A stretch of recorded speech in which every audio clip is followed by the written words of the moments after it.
Have you ever walked through a big city and felt a sense of oppression? A heaviness in the air that goes beyond just the hustle and bustle? Well, over 200 years ago, the poet William Blake felt that exact same thing walking through his city, and he wrote a poem about it that still hits hard today. That poem is London, and today we're going to break down why it is one of the most powerful and enduring pieces of social commentary ever written. So, let's dive right in.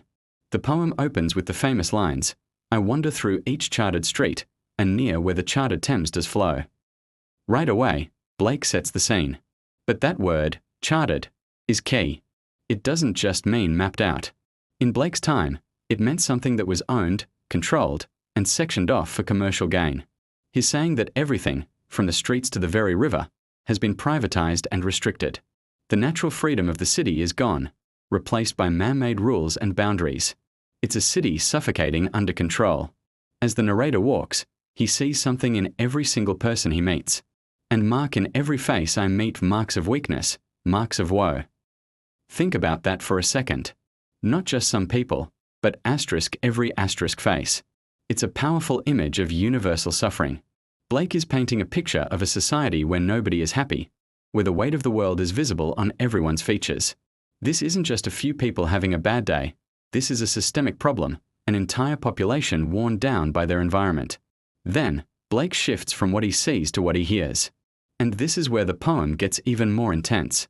He says, "In every cry of every man, in every infant's cry of fear, in every voice, in every ban, the mind-fogged manacles I hear." Mind-fogged manacles. What a phrase.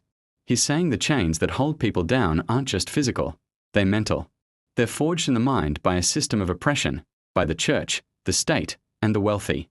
It's the laws, the social norms, the religious doctrines that tell people to accept their miserable lot in life. The cries of pain he hears are the direct result of these invisible, psychological chains.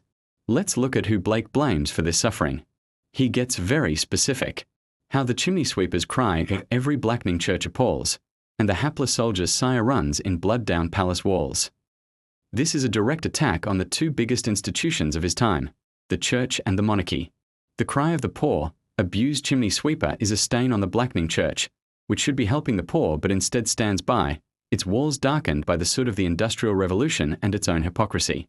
And the soldier's sigh, his last breath spent for his country, becomes blood on the walls of the palace, a symbol of the government that sends its people to die in pointless wars.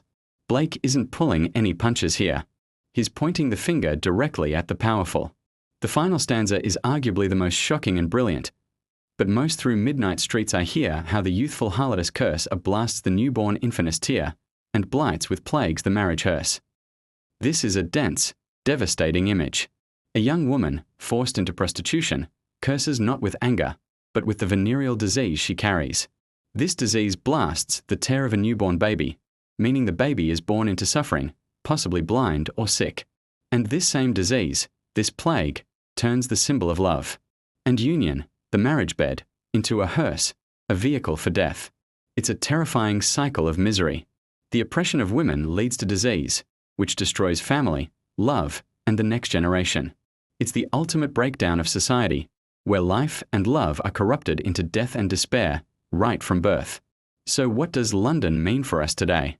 It's a reminder that the forces Blake wrote about, social inequality, institutional corruption, the psychological impact of oppression, are still very much with us.